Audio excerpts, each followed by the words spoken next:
I made a promise earlier today that I would bring us all the way up to contemporary days, and that means December 11th, 2011, as of 11 o'clock this morning. That's a pretty big commitment. But let's review. I always feel it's so helpful to kind of go back and get the big picture here. What is the big idea that was going on in the ancient church? It was a time of theological definition. There were no handbooks. There were no study Bibles. There was no easy place to go to answer the big questions like, how can God be one and yet be in three persons? Or how can Jesus be 100% man and 100% God at the same time? And is that from eternity to eternity? What does that mean?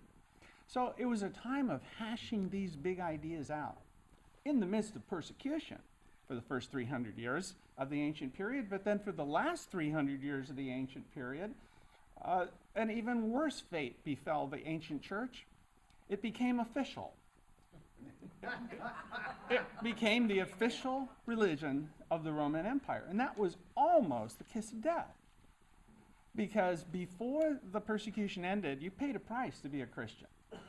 Afterwards, if you became a Christian and then a bishop, well, you got to live in palaces, and you were subsidized by the state, and you lived a level of luxury that only princes had experienced before that. Well, it brought all the wrong sort into the church, didn't it? Well, not all the wrong sort, because it's always been a mixed bag. And throughout history, there have been leaders in the church who, as soon as they got into a position of power, proceeded to reform things, to clean things up, to fix the abuses insofar as they felt they could at the time. Sometimes it was an uphill battle. But the ancient church gave way to the medieval period. If I could indicate with my left hand here the downward slope, which basically signifies a drift away from the theological simplicity of the New Testament, and an accumulation of popular superstition and mythology that became the core of medieval Christian thought. So by the end of our medieval period, there were lots of people in the church who said we need reform, not just reform of this monastic order, not just reform of this aspect of the church. We need a top-to-bottom cleansing. And that cleansing should be a moral cleansing. We need godly leaders who are not in it for the money or the women or the power or all the other things that attracted people to top levels of leadership in the church. We need a moral reformation. Now, that was universal by the 14th century. Nobody disagreed. But there was a handful of people who said, yes, and let's not stop there. We've been rediscovering the New Testament. Let's go back and reform the church theologically, drawing it away from this hodgepodge of medieval superstitions and found it on the simple teaching of Christ and the apostles. We see that's where things got complicated.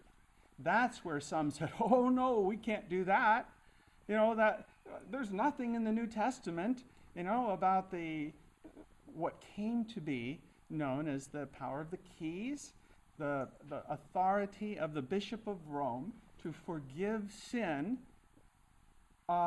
because of what had been passed to him by Jesus according to the understanding of the medieval church, and passed on to every Roman bishop since then. Of course, that left the Eastern Church out in the cold. They didn't adhere to that particular part of medieval theology, and it certainly left problems for the coming Protestant churches, because the Protestant churches did not found their view of salvation on the power of St. Peter's keys.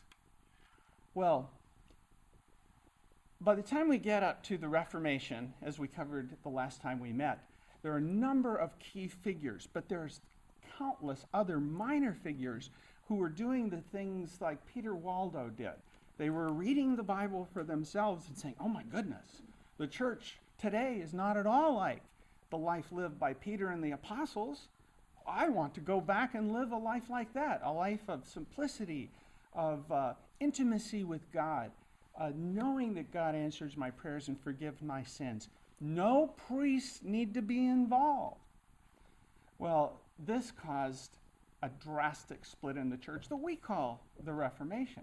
And it leads us up to the modern era. What came next? I have 4 centuries. I'm going to kind of review what we didn't get to completely finish last time we met, the wars of religion. And then look at the great awakenings that characterized the 18th century. When we get to the 19th and 20th centuries, well, that's almost contemporary. My own father was born in the last month of the last year of the 19th century, so I feel rather connected to the recent historical past. And when you get to our own or most recent century, the 20th century, it's very hard to get a sense of the big things that were going on. I've made a stab at it. Well, why were the wars of religion so widespread in the 17th century? And they were almost everywhere and devastated much of Europe. Well, part of it goes back to the idea of a religious empire. It's ironic that as soon as Constantine moved his capital out of Rome and founded a new capital in the more centralized region of the empire, what's now Constantinople, or what was Constantinople and is now Istanbul, where the bishops of Rome progressively occupied not just the palaces of the former emperors in Rome, but they took over the vestments and the titles. The term Pontifex Maximus is an old Roman title, meaning the high priest of the Roman church, and it became one of the most important titles of the Roman bishop. Well, the idea of a religious empire was very compatible with the church of the 4th, 5th, and 6th century. You have one spiritual head, and you have one imperial head. Well, the idea of universal empire gradually drifted into disrepute and disarray, although it has been periodically resurrected. Not too long ago, Napoleon had himself crowned the empire of a French empire that he imagined would stretch from the Baltic to the Indian Ocean. And we speak even today of the Soviet Empire, but it's our modern idea of empires is empires of ideologies, not necessarily one man in an ermine robe with a crown on his head. But the idea of empire drifted into disrepute, whereas the idea of a national identity has been on the rise ever since the 14th, 13th, 14th, and 15th centuries. So this brought the church into a kind of internal conflict.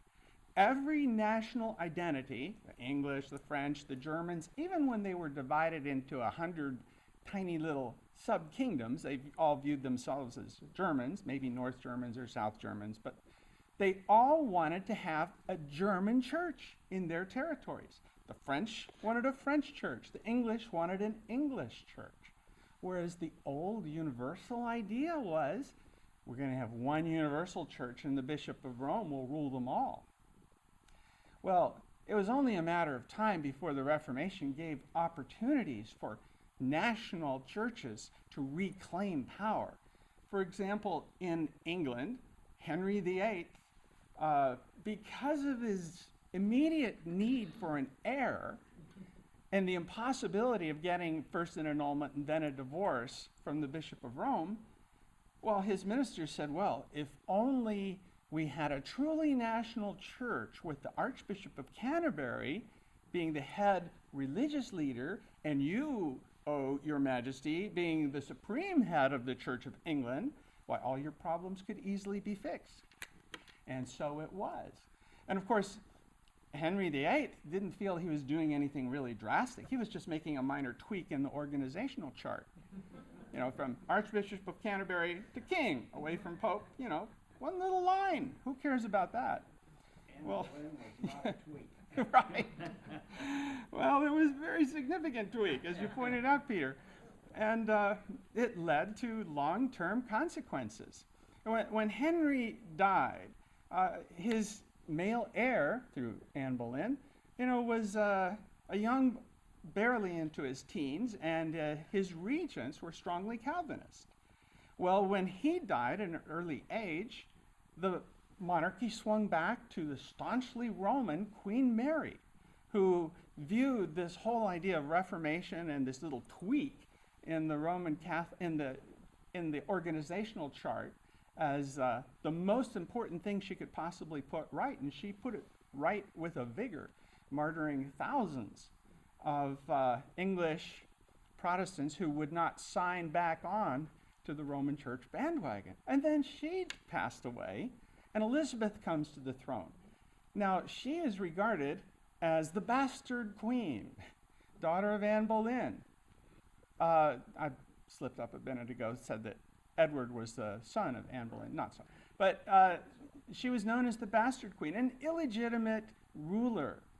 Now, internally, she wanted a moderate church. She wanted everybody to be happy. We're not going to go back to Calvinism. We're not going to go back to Rome. We're going to have a middle way.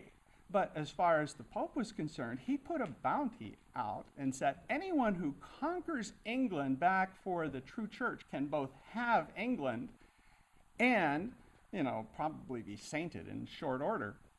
Well, Philip of Spain, viewed himself as the rightful true heir of England because, after all, he was the next in line to marry. He should have inherited the kingdom from his half-sister or cousin-in-law. It's a little bit vague at this point.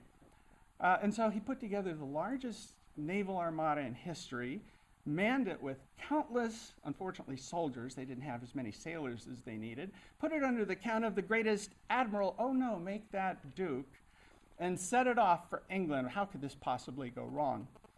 Well, it was a disaster, as you can imagine, from many levels. The English, with their tiny ships, were unbelievably skilled sailors. They outsailed them, they outsmarted them, and then the coup de grace came with this huge gale, swept up the English Channel and destroyed the Great Armada. Well, the wars, as far as England, the religious wars, as far as England was concerned, never completely went away. But let's turn to the continent for just a moment. The Germanies were split in two. The northern states became Lutheran. The southern ones remained loyal to the Roman Church. One reason for that was the southern peasants had really got the Bible in their eyes. And they said, look, we've been starting to read this Lutheran Bible, and we don't see anything in it about hereditary lords having the right to take all the common lands. We want the common lands back. We want to be able to graze our sheep and cut firewood. The Lord said, no way. Well, they appealed to Luther, and Luther condemned them so heartily that they said, well, forget Luther and forget Lutheranism.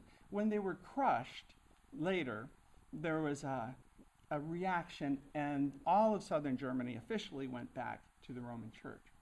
Now, France had an interesting and complicated relationship with Calvinism, but instead of Calvinists living freely among the regular Roman Catholics, because of oppression, they were forced to congregate in cities that gradually became fortresses, so that they were isolated outposts of Calvinism and surrounded by the Roman Catholic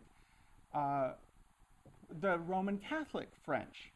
Well, because of the military capability of these French Calvinists, they managed to secure a certain amount of peace and freedom and safety for a lengthy period of time, not the least of which was a result of when the French king died, and they started asking about, well, who's next in line for the throne?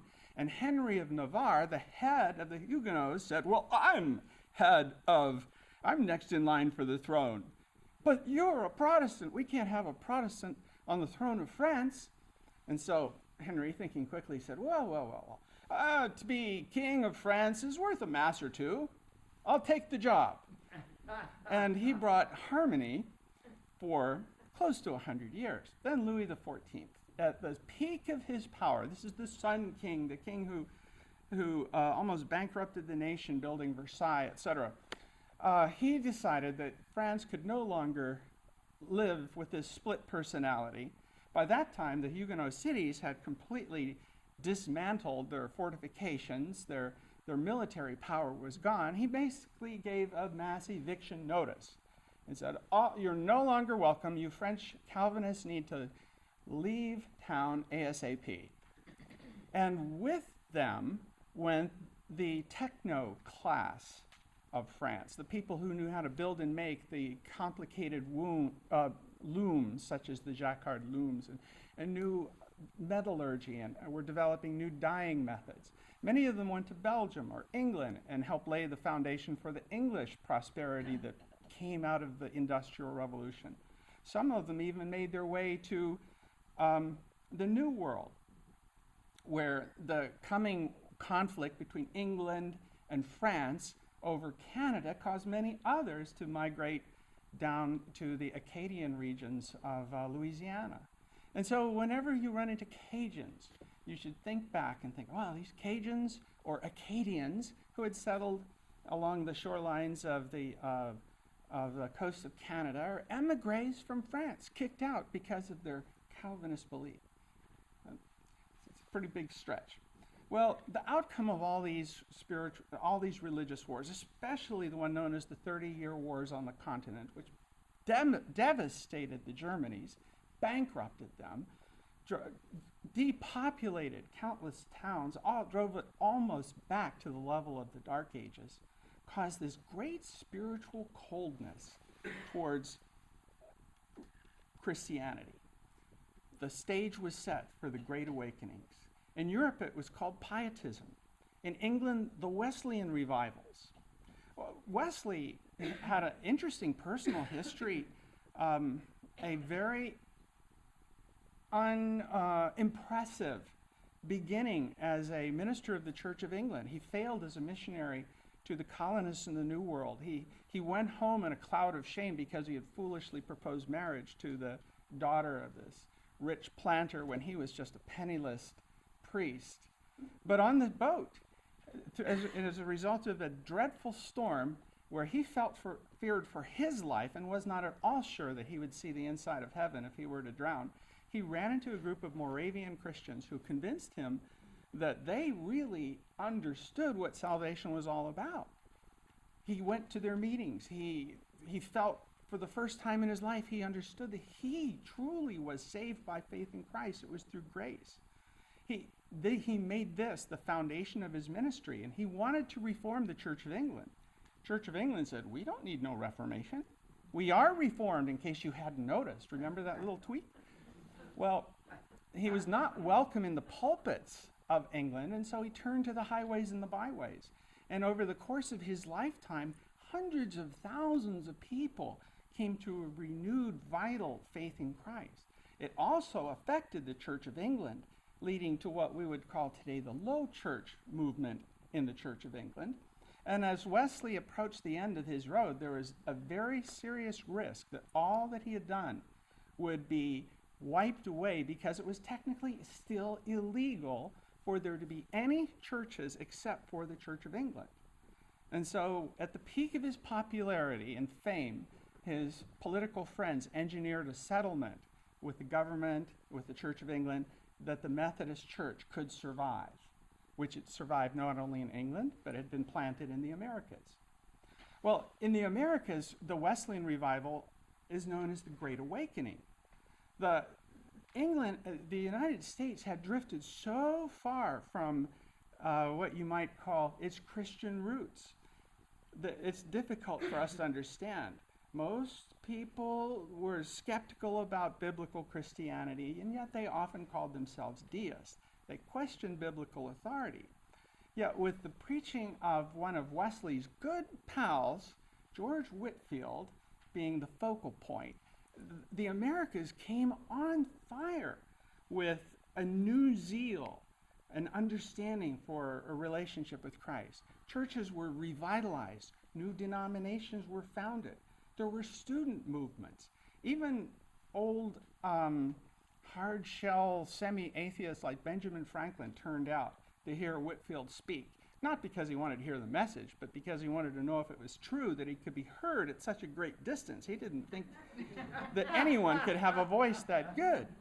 Well, he paced it off and found out that it's true what they said about this guy. He's got leather lungs that can be heard a mile away. He'd also heard that he made a very impassioned speech at the end of every one of his evangelistic presentations on behalf of local orphanages, not for his own ministry. And he determined to leave his money at home so he would not be emotionally moved to make any such contributions. But he stayed for the speech, and then he was so moved he had to trudge all the way home to get his money, and then all the way back. Ben Franklin's finest hour, in my opinion. Now we get to the 19th century. If you look in church history books, they often call this the great century of missions, which it was, but there was another parallel track, the great century of unbelief. So in the 18th century, the previous century, it was virtually impossible to identify yourself as an atheist. And so atheists would wear the mask of deist. Deism was unconventional, but it was popularized by some lords in the British Army and their colonial counterparts, so that deism, it was okay to be a deist. It means you didn't have to believe in the Bible or go to church or anything else.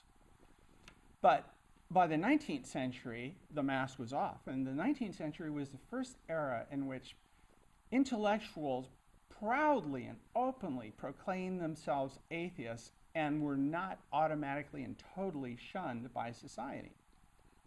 Well, back to the missions. Why were there no Protestant missions before the 17th century? Well, there were a few. But the big problem was they had no vision for it. They were caught up, in some cases, in a sort of hyper-Calvinism that said, well, that's God's job to convert the heathen. William Carey and the Baptist Missionary Society showed that wasn't necessarily so. You could organize Christians, send representatives, and see God do amazing things.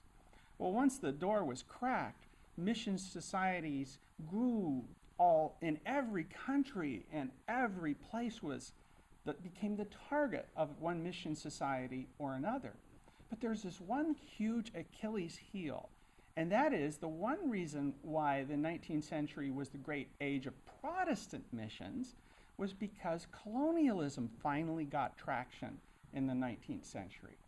And because of the colonial, is the term conquest too strong? But because the impact of colonialism, Britain, France, Denmark, the Netherlands, they all had overseas empires.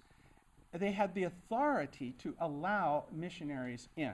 Now, sometimes they didn't use that authority. For example, William Carey, even though he was an Englishman, could not get permission to go into British India. The Danes allowed him to become a resident of their colony in India. And from there, he did the massive translation work. I think he's responsible for producing translations of the Bible into 4 complete Indian languages.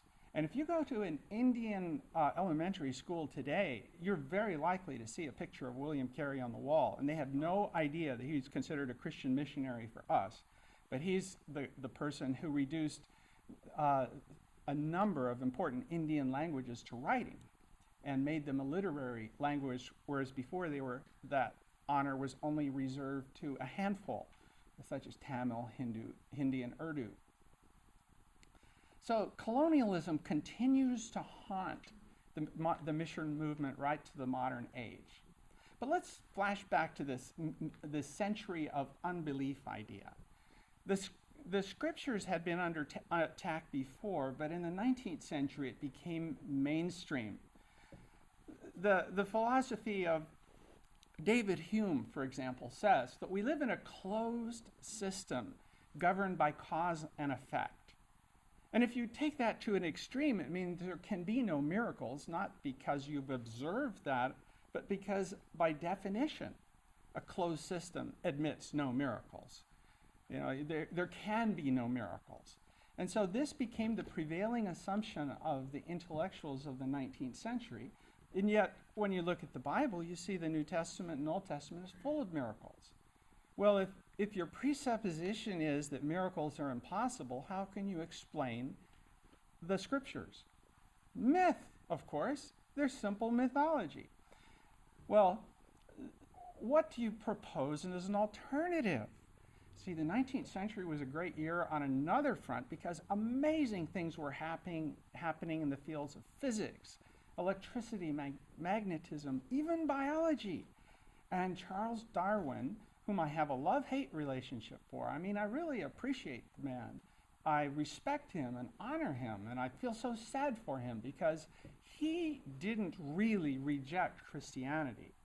When his beloved daughter Annie died, it was after a protracted illness in which he and his wife had repeatedly asked God to heal their daughter.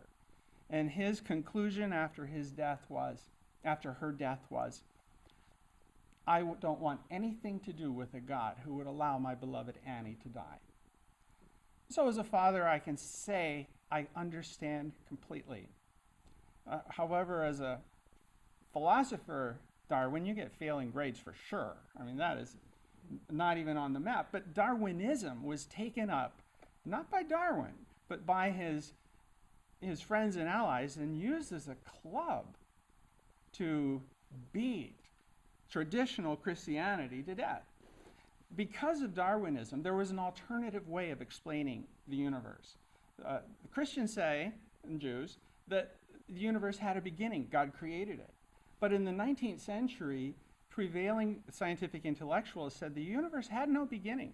It's the steady state theory. It's always been for eternity unto eternity. And in an infinite amount of time, anything could happen, no matter how improbable. Therefore, the fact that our Earth exists and that life exists and that life has evolved to become what we see today, although it's improbable, in an infinite amount of time, anything can happen. You know, the metaphor of a million monkeys typing for 1,000,000 years, and one of them, blah, blah, blah.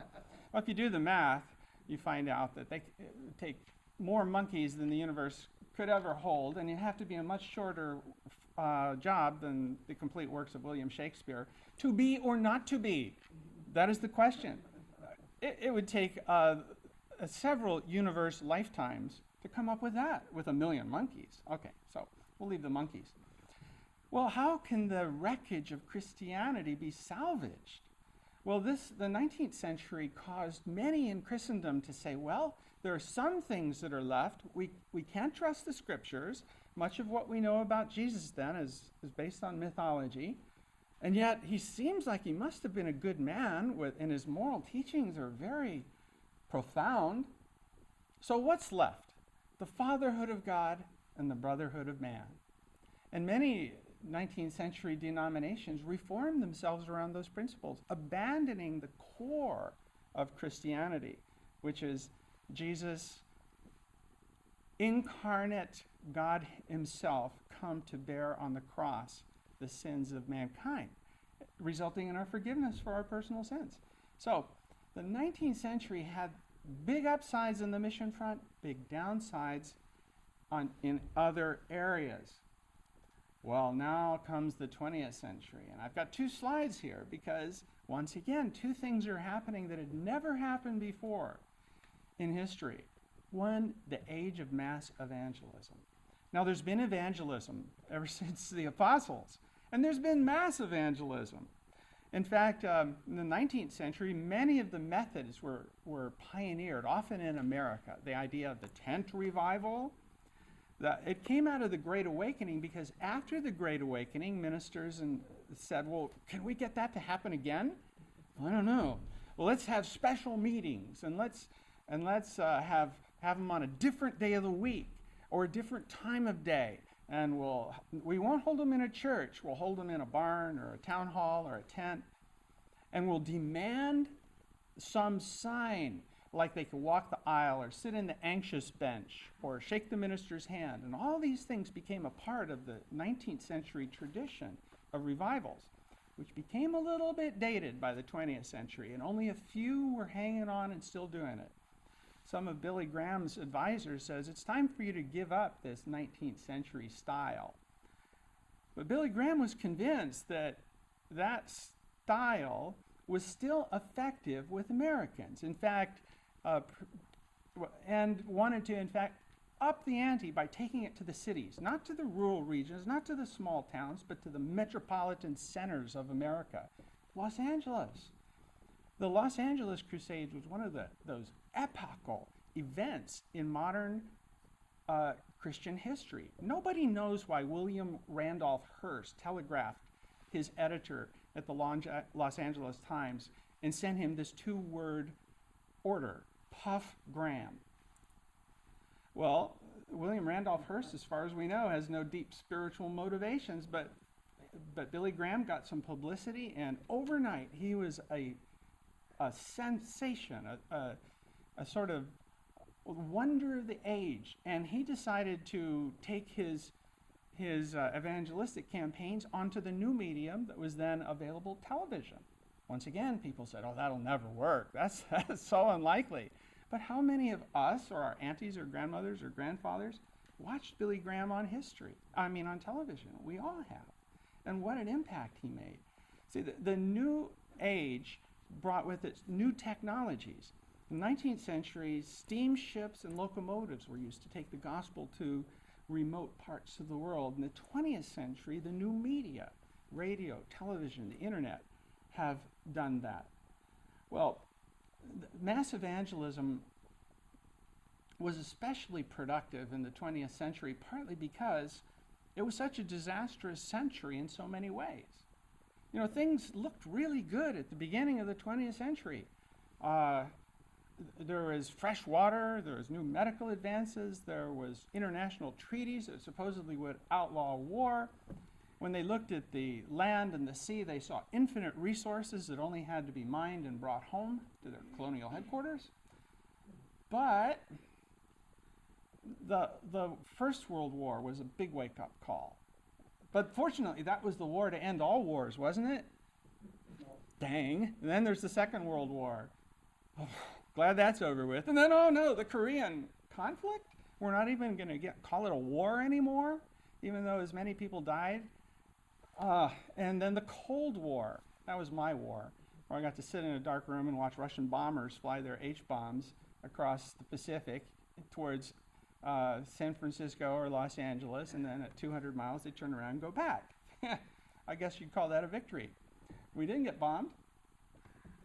Well, all of the positive outcomes for the church in the 20th century somehow come out of these new opportunities. The Billy Graham Crusades, television. Bill Bright, founder of Campus Crusade for Christ, still my organization, had this brilliant idea: win the campus today, win the world tomorrow. And campus evangelism became a standard part of higher education. Mission churches were founded in all of these places that were pioneered by 19th century missionaries and became themselves great sending churches. How many times in the last 20 years have I bumped into Korean missionaries in the most unlikely places and having tremendous impact? You know, that perhaps in America we think they don't have that much impact because of the Korean language and culture issues, but in Mongolia, in Central Asia, in Russia, some of the most effective missionaries I've encountered are Koreans, and their church wasn't even planted until the first decade of the 20th century.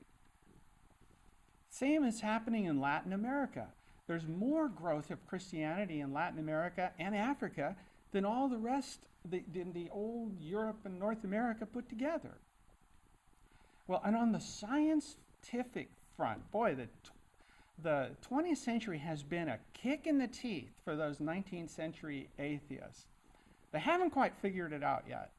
And even today, you can turn on PBS or listen to a press release out of NASA, and you get all kinds of mixed messages. And yet, there are two enormous scientific discoveries of the 20th century that put Christianity back in the running.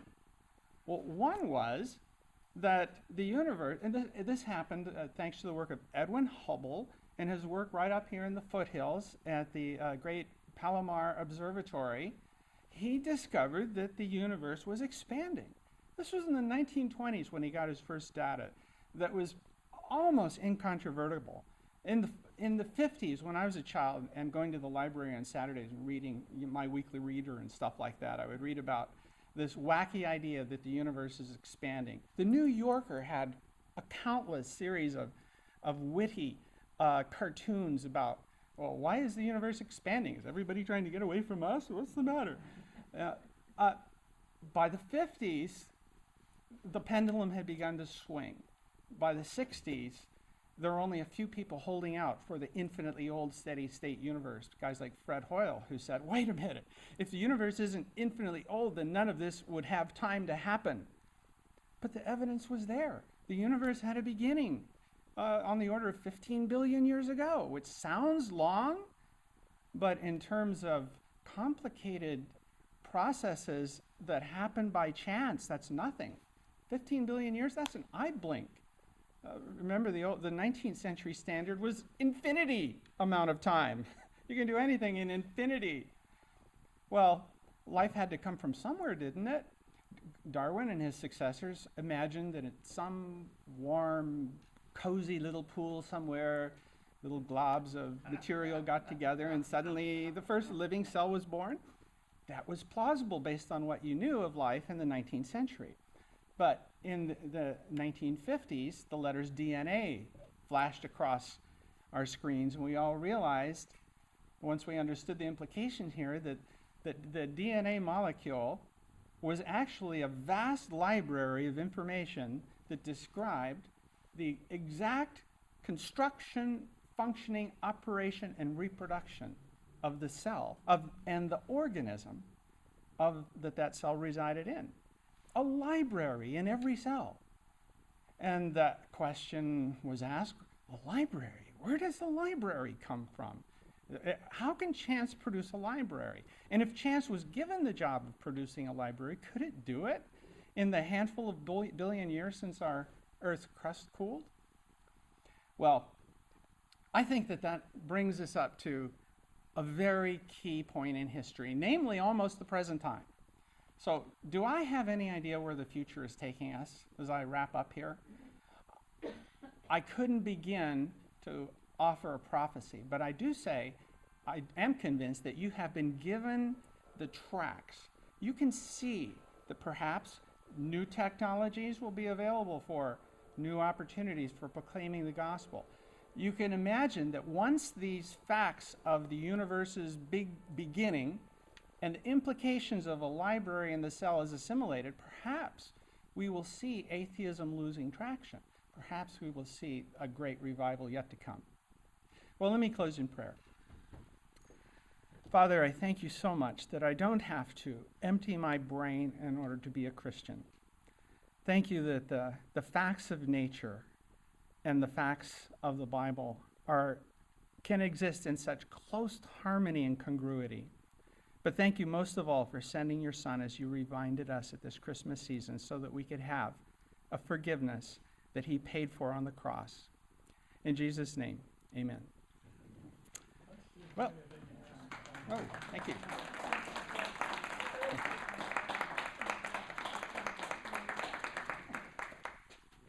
Remember, you can pick up on ones that you missed on the web, either through the San Marino website or through my website. And they're all under 40 minutes except for the first one. I do really thank you, by the way. It's been a fast journey, and almost nobody dozed off. I won't say nobody. Almost nobody dozed off. And it was helpful for me, too, to think through these things.